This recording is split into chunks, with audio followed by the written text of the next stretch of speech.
Wuthering Heights, Chapter 1. 1801. Have just returned from a visit to my landlord, the solitary neighbour that I shall be troubled with. This is certainly a beautiful country. In all England, I do not believe that I could have fixed on a situation so completely removed from the stir of society. A perfect misanthropist's heaven, and Mr. Heathcliff and I are such a suitable pair to divide the desolation between us. A capital fellow. He little imagined how my heart warmed towards him when I beheld his black eyes withdraw so suspiciously under their brows, as I rode up, and when his fingers sheltered themselves, with a jealous resolution, still further in his waistcoat, as I announced my name. Mr. Heathcliff, I said. A nod was the answer. Mr. Lockwood, your new tenant, sir.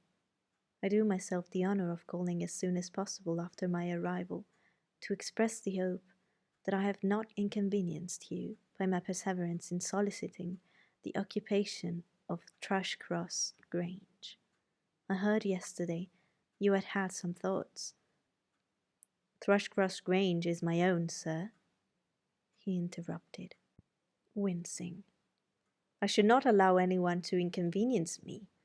If I could hinder it, walk in. The walk in was uttered with closed teeth, and expressed the sentiment. Go to the deuce. Even the gate over which he leant manifested no sympathizing movement through the words, and I think that circumstance determined me to accept the invitation. I felt interested in a man who seemed more exaggeratedly reserved than myself. When he saw my horse breast fairly pushing the barrier, he did pull out his hand to unchain it, and then suddenly preceded me up the causeway, calling, as we entered the court, Joseph, take Mr. Lowood's horse, and bring up some wine. Here we have the whole establishment of domestics, I suppose, was the reflection suggested by this compound order. No wonder the grass grows up between the flags, and kettles are the only edge cutters. Joseph was an elderly, nay, an old man, very old, perhaps, though hale and sinewy. The Lord help us, he soliloquized in an undertone of peevish displeasure, while relieving me of my horse, looking, meantime, in my face so sourly that I charitably conjectured he must have need of divine aid to digest his dinner, and his pious ejaculation had no reference to my unexpected advent. Wuthering Heights is the name of Mr. Heathcliff's dwelling, Wuthering being a significant provincial adjective, descriptive of the atmospheric tumult to which its station is exposed in stormy weather. Pure, bracing ventilation they must have up there at all times, indeed. One may guess the power of the north wind blowing over the edge by the excessive slant of a few stunted firs at the end of the house, and by a range of gaunt thorns all stretching their limbs one way, as if craving alms of the sun. Happily, the architect had foresight to build it strong. The narrow windows are deeply set in the wall, and the corners defended with large jutting stones. Before passing the threshold, I paused to admire a quantity of grotesque carving lavished over the front, and especially about the principal door, above which, among a wilderness of crumbling griffins and shameless little boys, I detected the date 1500 and the name Hareton Henshaw. I would have made a few comments and requested a short history of the place from the surly owner, but his attitude, at the door appeared to demand my speedy entrance, or complete departure, and I had no desire to aggravate his impatience previous to inspecting the penetralium. One step brought us into the family sitting room, without any introductory lobby or passage. They call it here the house, prominently. It includes kitchen and parlour, generally, but I believe at Wuthering Heights the kitchen is forced to retreat altogether into another quarter. At least I distinguished a chatter of tongues and a clatter of culinary utensils deep within, and I observed no signs of roasting, boiling, or baking about the huge fireplace, nor any glitter of copper saucepans and tin calendars on the walls. One end, indeed, reflected splendidly both light and heat from ranks of immense pewter dishes, interspersed with silver jugs and tankards, towering row after row on a vast oak dresser to the very roof. The latter had never been undergrown. Its entire anatomy lay bare to an inquiring eye, except where a frame of wood laden with oat cakes and clusters of leg of beef, mutton, and ham concealed it. Above the chimney were sundry villainous old guns and a couple of horse pistols, and by way of ornament, 3 gaudily painted canisters disposed along its ledge. The floor was of smooth white stone, the chairs high-backed, primitive structures painted green, 1 or 2 heavy black ones lurking in the shade. In an arch under the dresser reposed a huge liver-coloured bitch pointer, surrounded by a swarm of squealing puppies, and other dogs haunted other recesses. The apartment and furniture would have been nothing extraordinary as belonging to a homely northern farmer with a stubborn countenance and stalwart limbs, set out to advantage in knee breeches and gaiters. Such an individual, seated in his armchair, his mug of ale frothing on the round table before him, is to be seen in any circuit of 5 or 6 miles among these hills, if you go at the right time after dinner. But Mr. Heathcliff forms a singular contrast to his abode and style of living. He is a dark-skinned gypsy in aspect, in dress and manners a gentleman. That is, as much a gentleman as many a country squire, rather slovenly perhaps, yet not looking amiss with his negligence, because he has an erect and handsome figure, and rather morose. Possibly some people might suspect him of a degree of underbred pride. I have a sympathetic chord within that tells me it is nothing of the sort. I know, by instinct, his reserve springs from an aversion to showy displays of feeling, to manifestations of mutual kindliness. He'll love and hate equally under cover, and esteem it a species of impertinence to be loved or hated again. No, I'm running on too fast.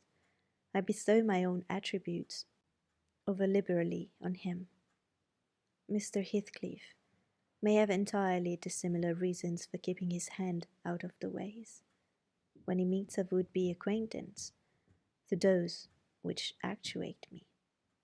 Let me hope my constitution is almost peculiar.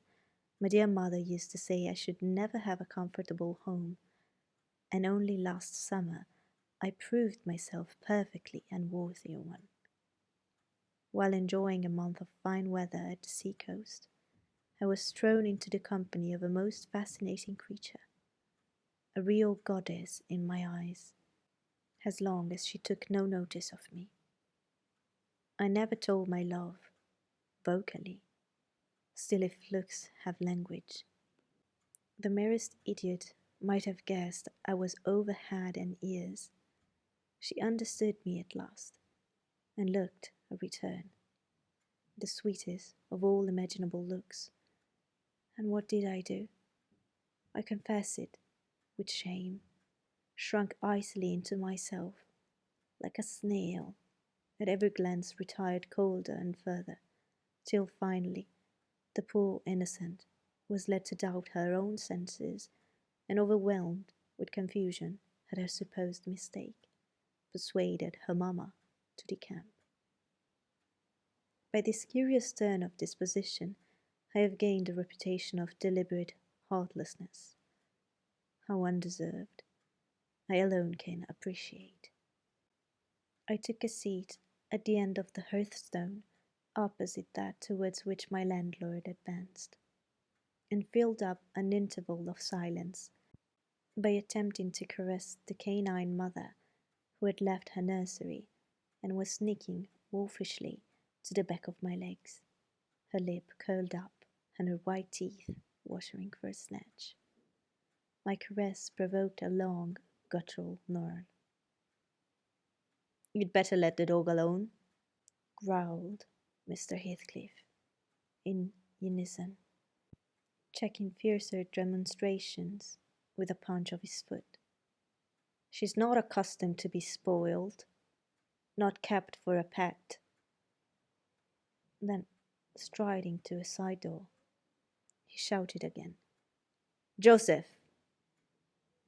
Joseph mumbled indistinctly in the depths of the cellar, but gave no intimation of ascending, so his master dived down to him, leaving me vis-a-vis the ruffianly bitch and a pair of grim, shaggy sheep-dogs, who shared with her a jealous guardianship over all my movements.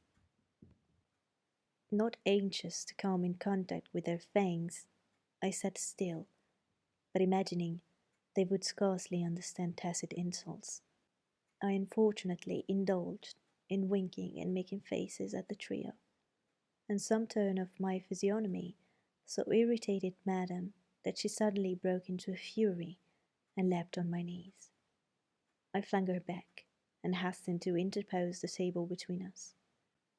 This proceeding aroused the whole hive. Half a dozen four-footed fiends of various sizes and ages issued from hidden dens to the common centre. I felt my heels and coat lapse peculiar subjects of assault, and, parrying off the larger combatants as effectually as I could with the poker, I was constrained to demand, aloud, assistance from some of the household in re-establishing peace. Mr. Heathcliff and his men climbed the cellar steps with vexatious phlegm. I don't think they moved 1 second faster than usual, though the hearth was an absolute tempest of roaring and yelping. Happily, an inhabitant of the kitchen made more dispatch. A lusty dame with tucked-up gown, bare arms, and 5 flushed cheeks rushed into the midst of us, flourishing a frying-pan, and used that weapon and her tongue to such purpose that the storm subsided magically, and she only remained, heaving like a sea after a high wind, when her master entered on the scene. "What the devil is the matter?" he asked, eyeing me in a manner that I could ill endure after this inhospitable treatment. "What the devil indeed?" I muttered. "The herd of possessed swine could have had no worse spirits in them than those animals of yours, sir. You might as well leave a stranger with a brood of tigers." "They won't meddle with persons who touch nothing," he remarked, putting the bottle before me and restoring the display table. "The dogs do right to be vigilant. Take a glass of wine?" "No, thank you." "Not bitten, are you?" "If I had been, I would have set my signet on the biter." Heathcliff's countenance relaxed into a grin. "Come, come," he said. "You are flurried, Mr. Lockwood. Here, Take a little wine. Guests are so exceedingly rare in this house that I and my dogs, I'm willing to own, hardly know how to receive them. Your health, sir. I bowed and returned the pledge, beginning to perceive that it would be foolish to sit sulking for the misbehaviour of a pack of curs. Besides, I felt loath to yield the fellow further amusement at my expense, since his humour took that turn. He, probably swayed by prudential consideration of the folly of offending a good tenant, relaxed a little in the laconic style of chipping off his pronouns in auxiliary verbs, and introduced what he supposed would be a subject of interest to me, a discourse on the advantages and disadvantages of my present place of retirement.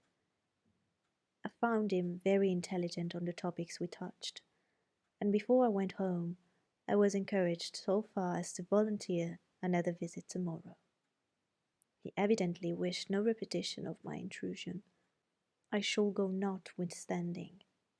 It is astonishing how sociable I feel myself, compared